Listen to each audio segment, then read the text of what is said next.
بسم اللہ الرحمن الرحیم۔ نبی کریم صلی اللہ علیہ وسلم اور آپ کے صحابہ کرام رضی اللہ عنہم کو اللہ تعالیٰ کے ذکر کا کتنا شوق تھا، اور وہ کس طرح صبح اور شام، دن اور رات، سفر اور حضر میں ذکر کی پابندی کرتے تھے، اور وہ کس طرح دوسروں کو اس کی ترغیب دیتے تھے اور اس کا شوق دلاتے تھے، اور ان کے اذکار کیسے تھے۔ نبی کریم صلی اللہ علیہ وسلم کا اللہ تعالیٰ کے ذکر کی ترغیب دینا۔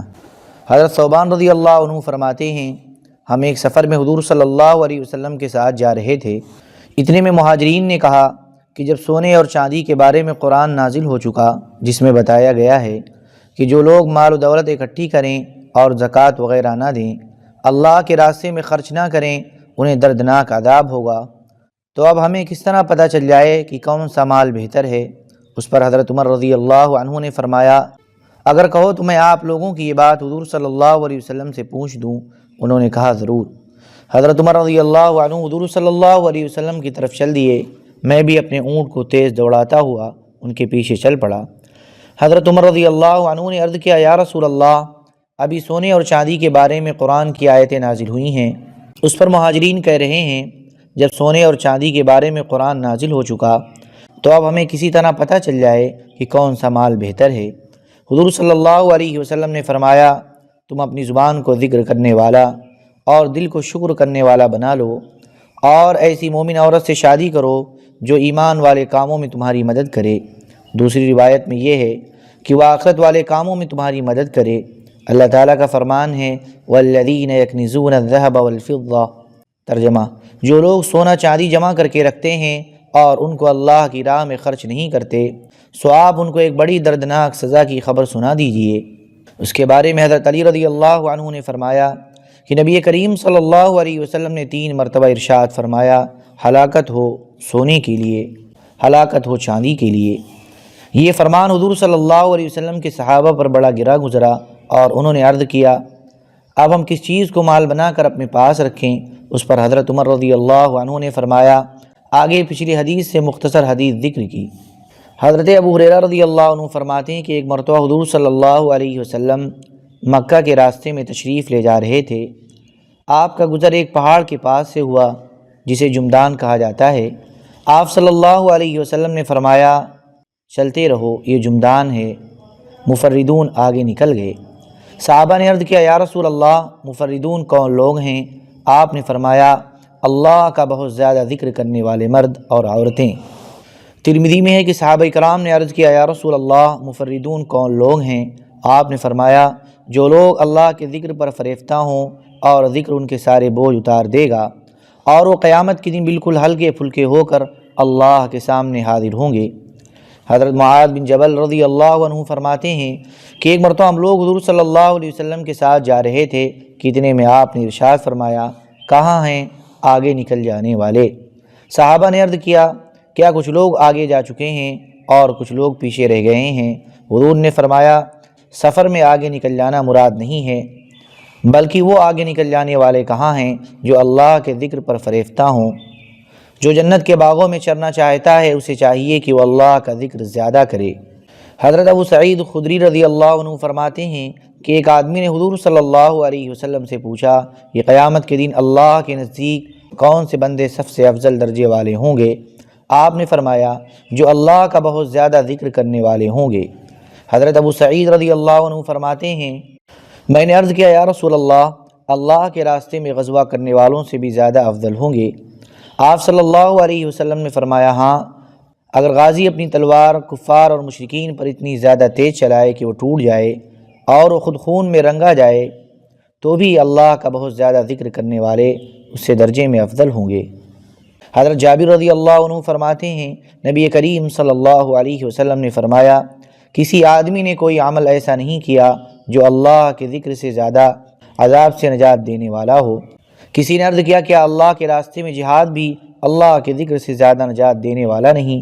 آپ صلی اللہ علیہ وسلم نے فرمایا، نہیں، سوائے اس کے کہ مجاہد اپنی تلوار اتنی چلائے کہ وہ ٹوٹ جائے۔ حضرت معاذ بن انس رضی اللہ عنہ فرماتے ہیں کہ حضور صلی اللہ علیہ وسلم سے ایک آدمی نے پوچھا، کون سا مجاہد سب سے زیادہ اجر والا ہے؟ آپ نے فرمایا، جو ان میں اللہ کا سب سے زیادہ ذکر کرنے والا ہے۔ پھر اس نے پوچھا کون سا نیک بندہ سب سے زیادہ اجر والا ہے؟ آپ نے فرمایا جو اللہ کا سب سے زیادہ ذکر کرنے والا ہے۔ پھر اس نے نماز، زکوٰۃ، حج اور صدقہ میں سے ہر ایک عمل کا ذکر کیا۔ حضور صلی اللہ علیہ وسلم ہر ایک کے جواب میں ہی فرماتے رہے کہ جو اللہ کا سب سے زیادہ ذکر کرنے والا ہے۔ اس پر حضرت ابو بکر رضی اللہ عنہ نے حضرت عمر رضی اللہ عنہ سے فرمایا اے ابو حفص، ذکر والے تو ساری خیر لے گئے۔ حضور صلی اللہ علیہ وسلم نے فرمایا بالکل۔ حضرت عبداللہ بن بصر رضی اللہ عنہ فرماتے ہیں کہ ایک آدمی نے عرض کیا کہ اسلام کے نفلی اعمال بہت زیادہ ہیں، آپ مجھے کوئی ایسا عمل بتائیں جسے میں مضبوطی سے پکڑ لوں۔ آپ صلی اللہ علیہ وسلم نے فرمایا تمہاری زبان ہر وقت اللہ کے ذکر سے تر رہے۔ حضرت مالک بن یخامر رحمۃ اللہ علیہ کہتے ہیں کہ حضرت معاذ بن جبل رضی اللہ عنہ نے اپنے ساتھیوں سے فرمایا حضور صلی اللہ علیہ وسلم سے جدائی کے وقت میری جو آخری گفتگو حضور صلی اللہ علیہ وسلم سے ہوئی وہ یہ تھی کہ میں نے عرض کیا کون سا عمل اللہ کو سب سے زیادہ محبوب ہے؟ آپ صلی اللہ علیہ وسلم نے فرمایا تمہاری موت اس حال میں آئے کہ تمہاری زبان اللہ کے ذکر سے تر ہو۔ بزار کی روایت میں ہے کہ مجھے سب سے افضل اور اللہ کے سب سے زیادہ قریب عمل بتائیں۔ نبی کریم صلی اللہ علیہ وسلم کے صحابہ کرام کا ذکر کی ترغیب دینا۔ حضرت عمر رضی اللہ عنہ نے فرمایا اپنے آپ کو انسانوں کے تذکرے میں مشغول نہ کرو کیونکہ یہ تو بلا اور مصیبت ہے، بلکہ اللہ کا ذکر اہتمام سے کرو۔ حضرت عمر رضی اللہ عنہ نے فرمایا اللہ کا ذکر پابندی سے کرو کیونکہ یہ تو سراسر شفا ہے، اور انسانوں کے تذکرے سے بچو کیونکہ یہ سراسر بیماری ہے۔ حضرت عثمان رضی اللہ عنہ نے فرمایا اگر ہمارے دل پاک ہوتے تو اللہ کے ذکر سے کبھی نہ اکتاتے۔ حضرت ابن مسعود رضی اللہ عنہ نے فرمایا اللہ تعالیٰ کا ذکر کثرت سے کرو، اور اس میں بھی کوئی حرج نہیں ہے کہ تم صرف ایسے آدمی کے ساتھ رہو جو اللہ کے ذکر میں تمہاری مدد کرے۔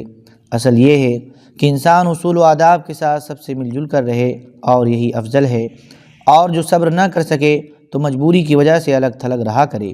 حضرت سلمان رضی اللہ عنہ نے فرمایا اگر ایک آدمی رات بھر گوری چٹی باندیاں تقسیم کرتا رہے اور دوسرا آدمی رات بھر قرآن پڑھتا رہے اور اللہ کا ذکر کرتا رہے تو یہ ذکر والا افضل ہوگا۔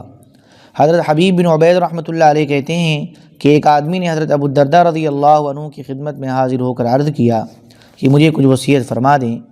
حضرت ابو الدرداء رضی اللہ عنہ نے فرمایا تم خوشی میں اللہ کو یاد رکھو، اللہ تکلیف میں تمہیں یاد رکھے گا، اور جب تمہارا دل دنیا کی کسی چیز کی طرف جھانکے تو اس میں غور کرو کہ اس کا انجام کیا ہوگا۔ حضرت ابو الدرداء رضی اللہ عنہ نے فرمایا کیا میں تمہیں وہ عمل نہ بتا دوں جو تمہارے اعمال میں سب سے بہتر ہے، تمہارے مالک یعنی اللہ تعالیٰ کو سب سے زیادہ محبوب ہے، تمہارے درجات کو سب سے زیادہ بڑھانے والا ہے، اور اس سے بھی بہتر کہ تم دشمن سے لڑائی کرو اور وہ تم کو قتل کریں اور تم ان کو قتل کرو، اور درہم اور دینار تقسیم کرنے سے بھی بہتر ہے۔ لوگوں نے عرض کیا اے ابو الدرداء وہ عمل کون سا ہے؟ فرمایا اللہ کا ذکر، اور اللہ کا ذکر سب سے بڑی نیکی ہے۔ حضرت ابو الدرداء رضی اللہ عنہ نے فرمایا جن لوگوں کی زبانیں ہر وقت اللہ کے ذکر سے تر رہیں گی ان میں سے ہر آدمی جنت میں ہنستا ہوا داخل ہوگا۔ حضرت معاذ بن جبل رضی اللہ عنہ نے فرمایا کسی آدمی نے کوئی عمل ایسا نہیں کیا جو اللہ کے ذکر سے زیادہ اللہ کے عذاب سے نجات دینے والا ہو۔ لوگوں نے عرض کیا اے ابو عبد الرحمن کیا جہاد فی سبیل اللہ بھی اس سے زیادہ نجات دینے والا نہیں؟ فرمایا نہیں، کیونکہ اللہ تبارک و تعالیٰ اپنی کتاب میں فرماتے ہیں وَلَذِكْرُ اللَّهِ أَكْبَرُ، ترجمہ اور اللہ کی یاد بہت بڑی چیز ہے۔ ہاں اگر مجاہد اپنی تلوار چلائے کہ وہ ٹوٹ جائے تو یہ اس سے زیادہ نجات دینے والا ہے۔ حضرت عبداللہ بن عمرو رضی اللہ عنہما فرماتے ہیں صبح اور شام اللہ کا ذکر کرنا اللہ کے راستے میں تلواریں توڑ دینے سے اور مال لٹا دینے سے زیادہ افضل ہے۔ اللہم صلی علی سیدنا وحبیبنا ومحبوبنا ومولانا محمد وبارک وسلم۔ سبحان ربک رب العزة عما یصفون وسلام علی المرسلین والحمد للہ رب العالمین۔